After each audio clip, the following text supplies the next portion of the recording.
Hello health champions. Today we're going to talk about the number one absolute first sign of kidney disease. And it's probably not what you think, because every time I hear someone talk about the first sign or the early signs, then they're usually talking about signs and symptoms related to severe kidney disease or even end-stage kidney disease. The kidney is so much more than just a filter. It eliminates waste products in the body. It gets rid of excess fluids, but it also regulates a lot of important things like pH, which has to do with acid-base balance. It's super important that the blood is a very, very specific pH. It regulates our electrolytes like sodium, potassium, magnesium, calcium, and so forth. It regulates the production of red blood cells. So if there's not enough oxygen in the blood, the kidneys tell the bone marrow to make more red blood cells and carry more oxygen. And by regulating electrolytes and getting rid of excess fluid, the kidneys also is the primary regulator of blood pressure. So the heart pumps about 5 liters of blood every minute at rest. And out of that 5 liters, about 20 to 25% is flowing through the kidney. So all in all, we have about 1,400 to 1,800 liters per day of blood flowing through the kidneys. And then that blood is pushing fluid through the kidney. So we're filtering out 180 liters of water. Even if you just drink 2, 3, 4 liters of fluid a day, the kidney filters out many, many times that. So that's equivalent of about 760 cups or glasses of water every day. And it does that so it can clean the blood and get rid of all the waste products. But that also means that it has to reabsorb things. So it reabsorbs more than 99% of all that water that is pushed out. It reabsorbs 99+% of sodium. It absorbs most of the electrolytes back in, and that's really hard work. It reabsorbs 100% of the glucose. So when all this fluid is pushed through the kidney, out through these filters, it also takes with it anything that's dissolved, that's small enough to be filtered out along with it. So proteins are too big, they stay behind in the bloodstream, but everything else dissolved basically is pushed out through these filters, and then because there are precious resources, the kidney has to reabsorb it and get it back into the body. So water, sodium, and glucose are very precious. 100% of glucose gets reabsorbed unless we're diabetic and the glucose is so high that we exceed the kidney's capacity to reabsorb it. And then that's where we have the diabetes, which means sugar in the urine. And chronic kidney disease is so much more common than people realize, because about 15% of adults have chronic kidney disease. That's 35 to 40 million adults in the US alone.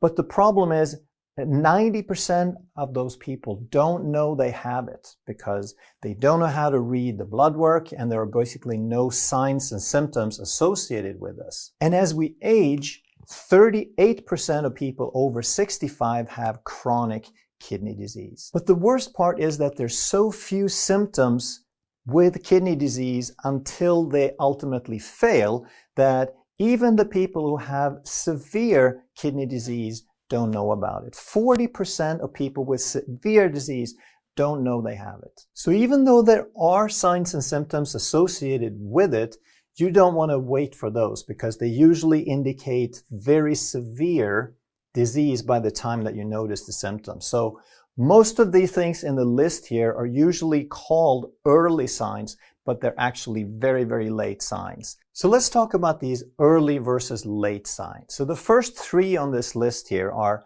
fatigue, poor sleep, and poor appetite. And all of those can happen if there is such a degree of toxic buildup that your body doesn't function optimally. And in order for toxins to build up to that level, you would have to have severe kidney disease. Number 4 is increased urination. And there was a channel, a very large channel with a name similar to my own, that made a video and said this was the very first sign, and it is not. Because by the time that you have increased urination, especially at night, called nocturnia, then you have to spill glucose into the kidney. If the kidneys are at fault for it, it's because glucose is spilling out into the kidneys to the degree that they pull water with them. And that is a severely mismanaged diabetes and some degree of kidney failure. But chances are, if you're watching this, you're going, hey, I'm in trouble. I have that.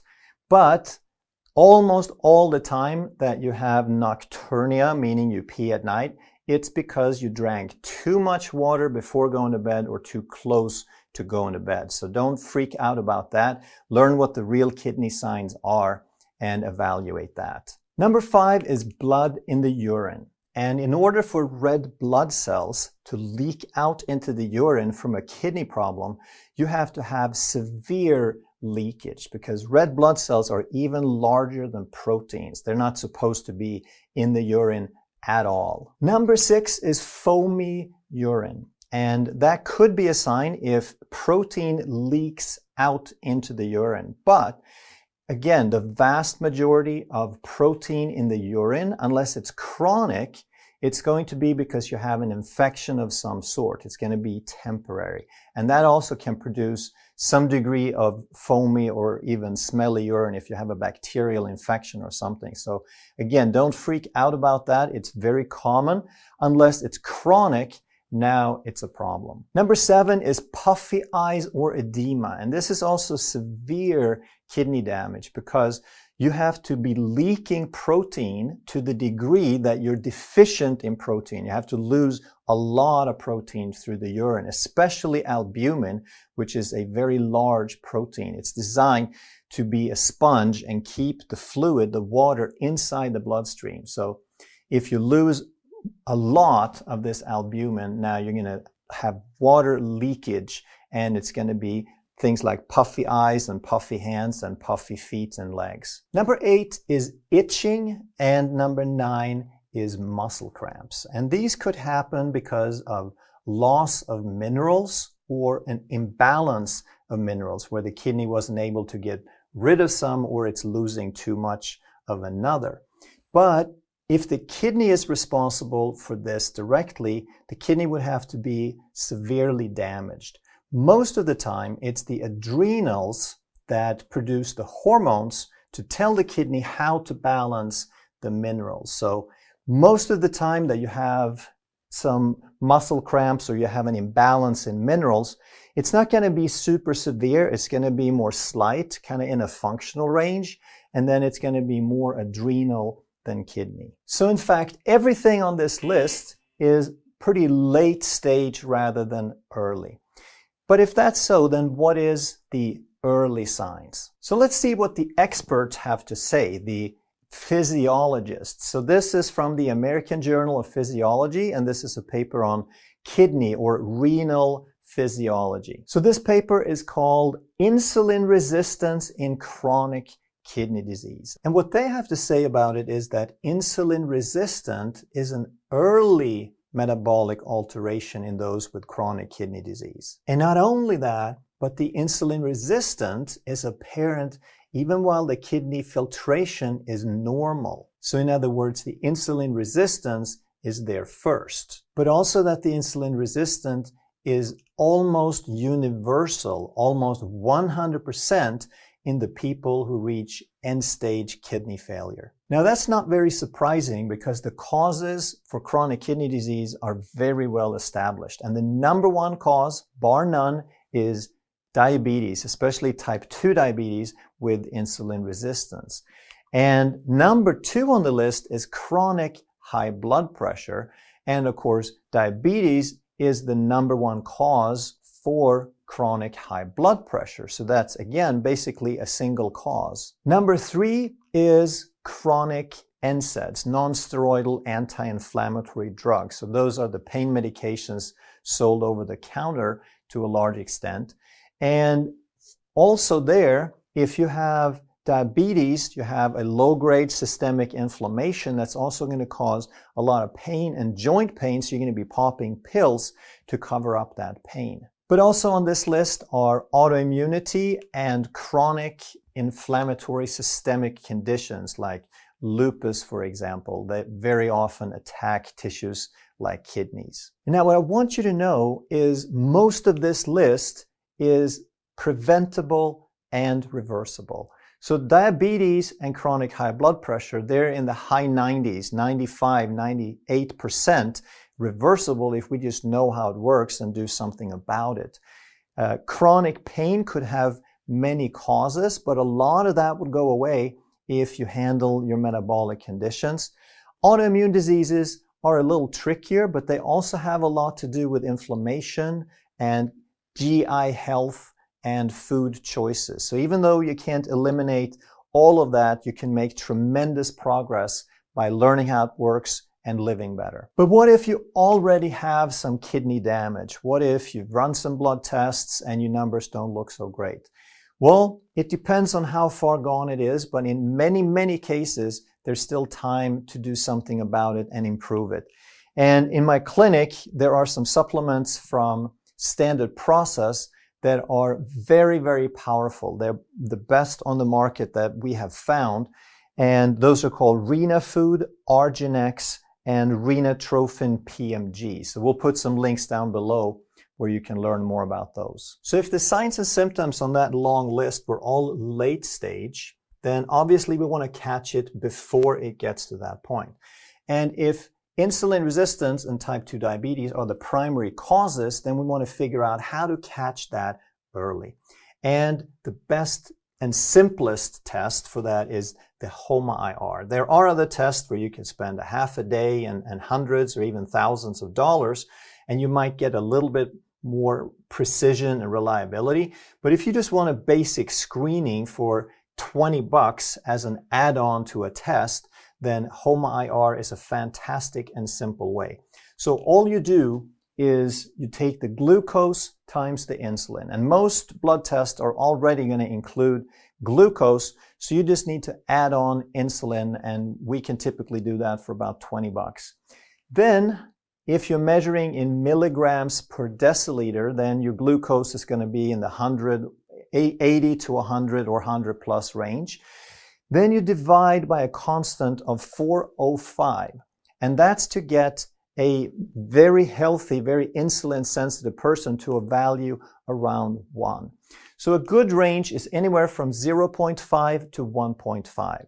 Then you are very insulin-sensitive to quite insulin-sensitive. And then if you measure in millimoles per liter, then all you do is you take the same multiplication, but you take your glucose in millimoles and you divide by 22.5 instead, and the number is still going to come out same. The ratio is going to be the same. And why is this so much more powerful than measuring glucose alone? I've done this illustration a few times, but if you've seen it, then watch it again so that you can really get it well enough to explain it to other people. So if we start off with a certain amount of glucose and we are insulin sensitive, then it's just going to take a small amount of insulin to handle that glucose.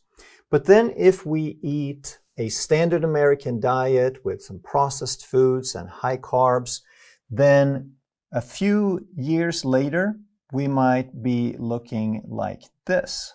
So what's happened here is that glucose stays the same. Glucose is a controlled variable. It is very, very important for the body to keep the glucose the same. That's the whole purpose of blood sugar regulation. The body has a built-in defense against high blood sugar, and that defense is called insulin. So if insulin rises to keep that glucose under control, it means the cells are starting to resist the glucose, so it takes more insulin to push the glucose in.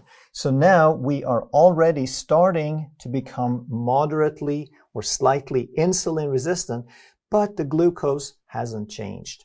And then another 5 years later, we check it again, and the glucose is still in a normal range, plus minus a couple of points. But instead now, the insulin has gotten even higher.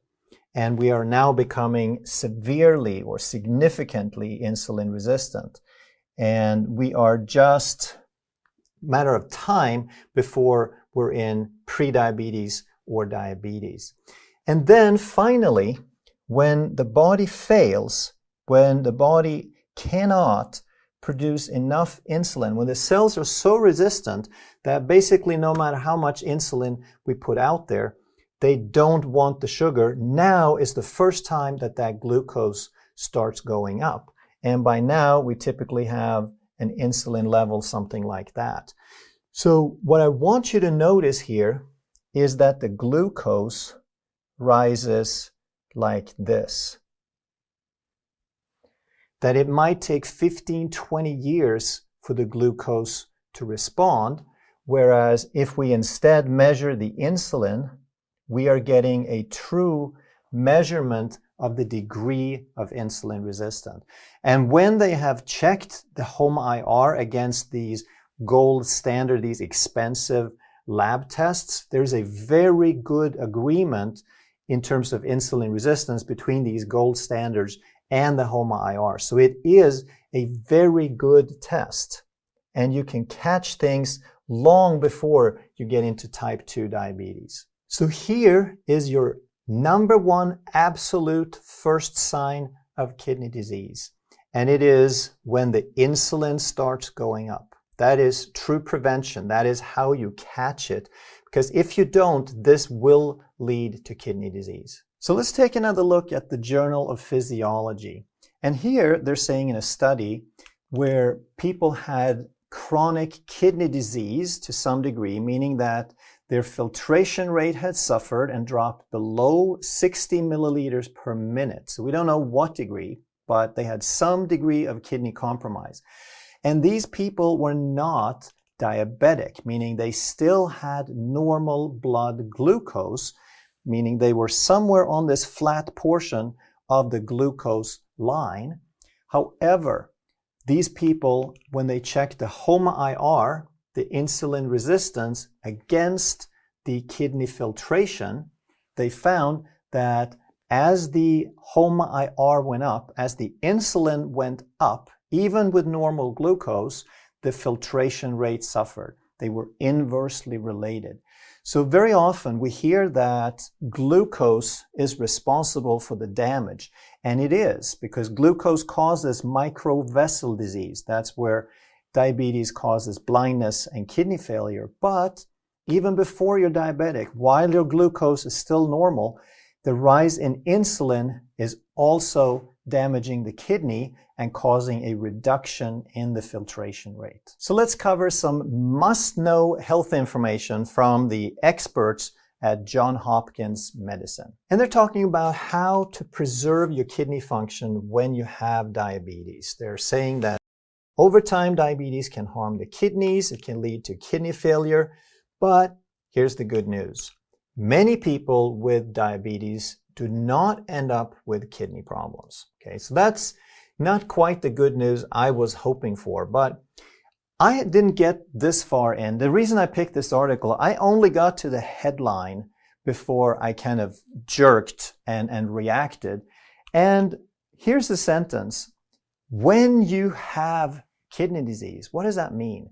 When you have it, then it's almost like it's your identity from that point on. You can put it on your business card. This is who I am. I have it. But what if instead of saying that you have it, what if we said, when you are currently in the state of adaptation, we call diabetes? That would change things, right? If we understand that it's a current situation, you could change it. And if it's an adaptation, then it's just something that the body did because we exposed it to something. Now, let's have a little fun with this. And let's say that you live in a world where kidney disease is not caused by diabetes, but instead it's caused by dirty floors. And I just picked the dumbest thing I could think of. just to illustrate something for you. So now, kidney disease is caused by dirty floors. And now this article instead reads, preserving kidney function when you have dirty floors. And then they talk about how dirty floors can harm the kidneys. This can lead to kidney failure. But here's the good news. Many people with dirty floors do not end up with kidney problems. And then the rest of the article, they go on to describe the solutions, which they can give you medication where they dull the pain from looking at the dirty floors. And they can give you special glasses that filter out everything below knee level so you don't see the dirty floors. And you can do all these different things. You can have prisms, or you can go into therapy where they talk to you about the dirty floors so that they don't cause kidney disease. And you're saying, well, why don't you just clean the floors? But for that to work, you have to understand that you can clean the floors. You have to live in a world where that's part of the paradigm. And we, unfortunately, live in a paradigm where diabetes causes kidney problems, but nobody understands that diabetes is an adaptation. And hopefully you live on the same planet that I do. And then I want to let you know that it is very possible to reverse adaptations. The vast majority of insulin resistance and type 2 diabetes, not 100%, but well over 90%, is an adaptation that we can undo by simply understanding how it works.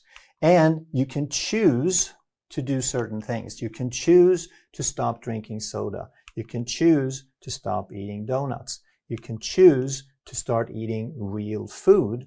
And this does not mean sawdust and cardboard. You can still eat eggs and meat and cheese and fish and butter and rich sauces and lots of salads and avocado. Very, very satisfying foods. We just have to learn what they are and how to cook them because we may not have done that before. And you can also choose to learn how your body works so that you can take control and get the results that you want. And on my channel alone, there are over 500 videos that teach you how the body works and how to make smart changes. And if you want to dig a little bit deeper than the videos, I've also created a blood work course. And last module, we actually talked about the kidney in a lot more detail than this video, and also about the adrenal, which makes the hormones that help the kidney regulate these minerals. And next week, we're going to go into the other side of it, which is metabolic syndrome, insulin resistance, and so forth. And we're going to cover in more detail the things that we talked about, the home IR, the glucose, when it matters, why it's not the best marker because it fluctuates so much. We're going to talk about a better marker called A1C. We're going to talk about how it relates to insulin and to the triglycerides. So I'll put a link down below for those of you who want to take it to the next level. If you enjoyed this video, you're going to love that one. And if you truly want to master health by understanding how the body really works, make sure you subscribe, hit that bell, and turn on all the notifications so you never miss a life-saving video.